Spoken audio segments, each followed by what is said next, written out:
সম্মানিত ভাইরা আমার, ইতিমধ্যে ইরানের প্রেসিডেন্ট শহীদ আয়াতুল্লাহ আলী খামেনির জানাজা শেষ হলো। 133 দিন পরে, 4 মাস পরে এই শহীদ আয়াতুল্লাহ আলী খামেনির জানাজা শেষ হয়েছে।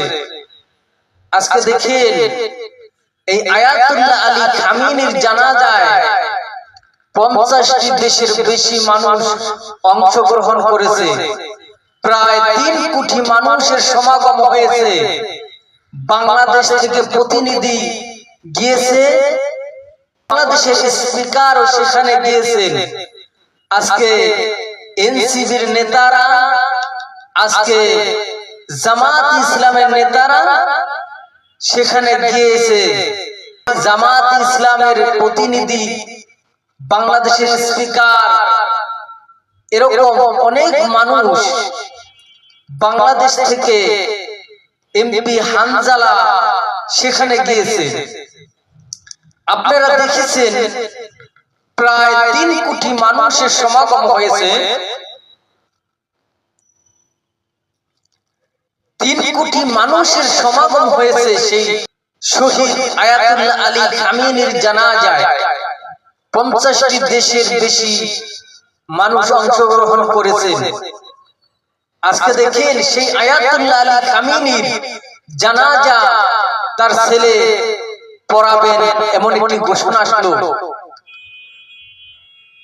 তারপরে ঘোষণা আসলো আয়াতুল্লাহ আলী খামেনির, শহীদ আয়াতুল্লাহ আলী খামেনির জানাজায় তার ছেলে মোস্তফা কামাল খামেনি অংশগ্রহণ করতে পারবে না।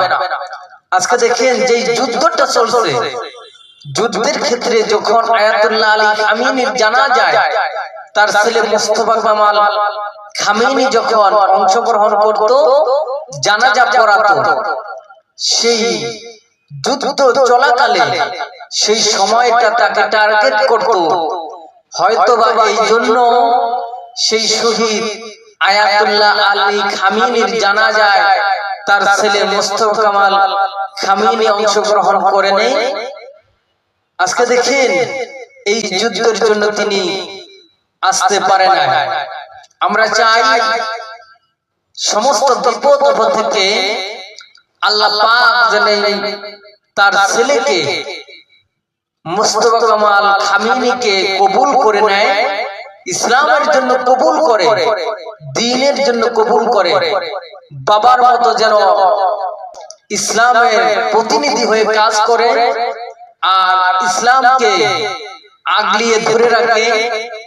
আর রব্বুল আলামিন যেন দ্বীনের জন্য কবুল করে, ইসলামের জন্য কবুল করে। আমরা যেন এই দোয়াই করি, আমরা এই দোয়াই করি তিনি যেন কালিমার ঝান্ডাটা আগলিয়ে ধরে রাখতে পারে, ইসলামের তাওহীদের পক্ষে যেন কথা বলে, কোন বাতিলকে প্রশ্রয় দিবে না, ইসলামের জন্য কাজ করে, ইসলামের প্রতিনিধি হয়ে যেন কাজ করে। এটাই আমরা চাই।